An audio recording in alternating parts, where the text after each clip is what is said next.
Hey everybody, it's Shavin' Nobody Else's Auto. We are back at the Auburn Cord Duesenberg Company in Broken Arrow, Oklahoma with our great friend Doug Prey. Doug, I love coming here. You always have some of the most amazing cars on the face of the planet. With the Cords, the Auburns, the Duesenbergs you guys run through here, the repair work you do, the full concours restorations you do, the knowledge you have here, it's amazing. I love it here, and I always appreciate your time for sharing some of that knowledge with us. And we've seen a lot of cool stuff here. We've seen a lot of cool Auburns. We've seen a lot of boat tail speedsters. But when I came in today, you've got an Auburn that looked a little bit different. You've got a Phaeton. Yeah, and this is 1935 Model 851, straight 8, Lycoming engine. All Auburns had Lycomings, all Cords had Lycomings, Duesenberg had Lycoming. Lycoming engine. This one happens to be supercharged, which everybody wants a supercharged car. So this is a real deal 1935 Model 851 supercharged. Convertible sedan was how they were originally titled. People call them Phaetons now. And it's got a back seat and full convertible top. This is actually the same body that is on that American Pickers car that we got running. And it's a 6-cylinder car. But this is longer wheelbase, 8-cylinder, supercharged, side mounts. This was the most deluxe car Auburn sold in 1935 and 36. This was probably their most expensive car. If you went to buy a car from Auburn in 35 or 36 and say, I want the most expensive deluxe car you've got, this would probably be it, unless you ordered a limousine or something. So anyway, a supercharged convertible sedan. This one is a customer's car. He started with his dad restoring it over 20 years ago. Finally gave up on it and said, hey, would you guys finish it and make sure it's correct and original? So we're going to be sorting this car out. We're going to bring it up to judging standards, and this car should be a first place car in Auburn, Indiana at the annual Labor Day weekend show. So we've got a lot of detailing to do, but he had done a lot and had done it right to original colors. There won't be a whole lot for us to do. We had to totally wire the whole car with original wire looms. We'll totally detail the engine compartment. We'll make sure it's sorted out and runs good. This, as well as all the Cords, which we haven't talked much about before, is the StarTech starting system. Are you familiar with that? No, that's something new to me. So you can see this is a StarTech. Well, what it does is it automatically starts your car. So when you turn your key, you're not cranking it with the key. You just turn it on. Then you push in your clutch, and the clutch triggers the StarTech, and the StarTech starts the car for you. And the idea behind it was, if you're on a hill and the car dies, you just push in your clutch and it will start itself. You don't have to take your hands off of the controls.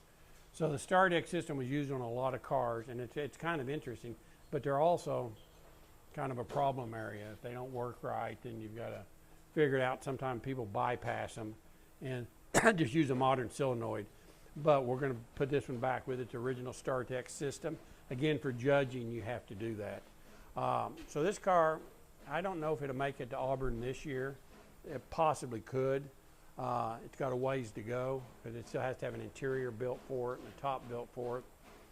But a very, very nice car, handsome car, an expensive car. This car and Supercharged Speedster, they're $1 million now. They'll run anywhere from $800,000 to $1.5 million on a Speedster. The Phaeton, which is a much more complex car, more expensive car originally, don't bring that kind of money, but yet it's the same car and you can haul your friends around in it. So a Phaeton, and I know people like to kind of, well, what are they worth? Well, this day and age, this car, you know, it's going to be $250,000 car. Right day, right time, maybe more, once it's finished and detailed out the way we do it.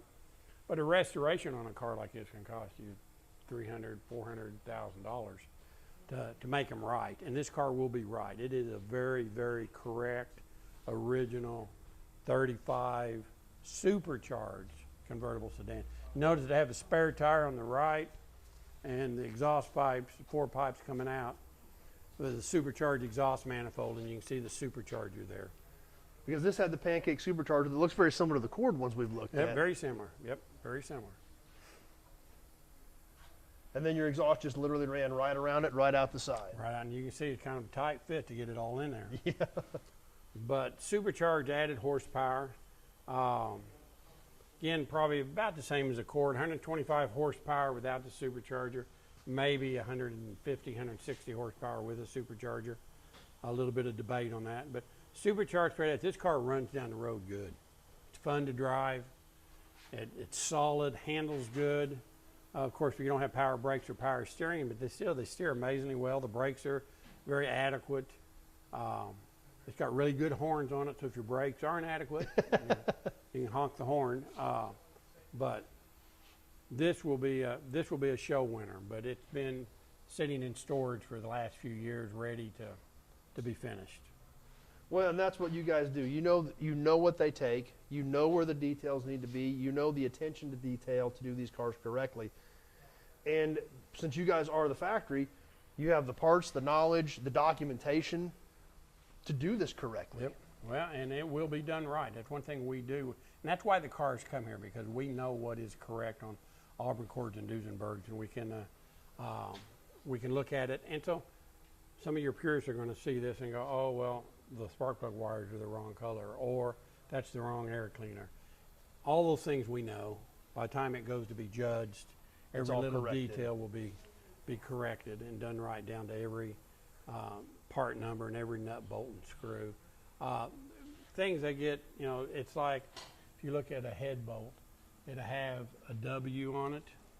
Some people say it's an M, but for judging, it really needs to have that. Well, they don't make those anymore. So coming up with original parts, if you put a modern bolt in there, which would work perfectly fine with modern markings, it won't judge. And so we have to, down to every little detail has to be back the way it was born in 1935, and that's what this car will be. And that's some of the little things you have to sort out, especially like this where you're finishing a restoration for somebody, making sure that whatever was done previously was done correct. That's right. But without your guys' knowledge to make sure they're correct for judging, you've got to know those little things. Yeah, and a lot of them are just very little details. Like they used to say that the head bolts were cad plated. Now they'll ding you for cad plated head bolts. They're supposed to be black. All right, well, in the 60s they judged fine, but now they say no, they got to be black. So we have to go in and change every one of these. You can see they're not black.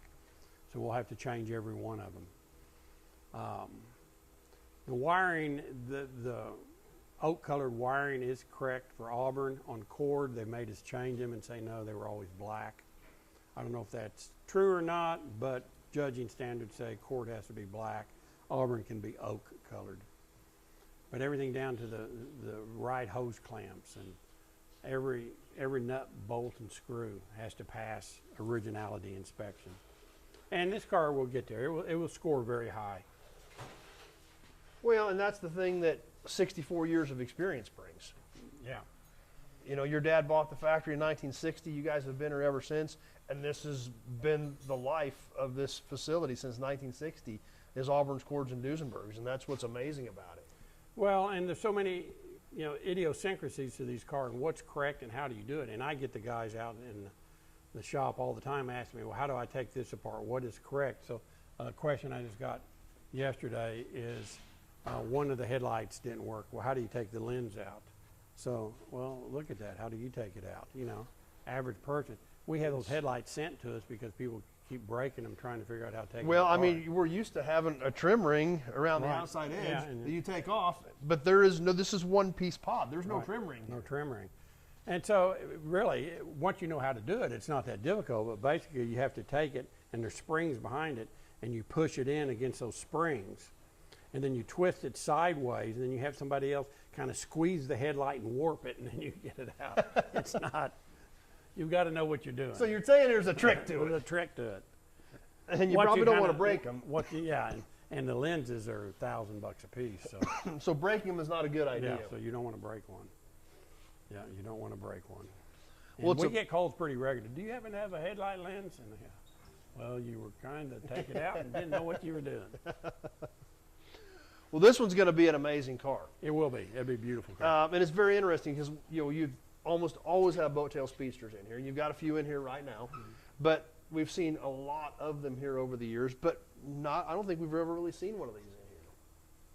You know, I don't know, especially a supercharged convertible sedan. For I sure, don't think yeah. there's been one in here in a long time. Yeah. So it is a very special car, and it's a very beautiful color combination. Yeah, we've had the supercharged cabriolets in here, which is the two-seater version of this, but the 5-passenger convertible sedan, no, this is probably the first one in a long time. Well, it's a stunning car, and I can't wait to see it come together. And like I said, if not this year, it'll be at Auburn next year. Right.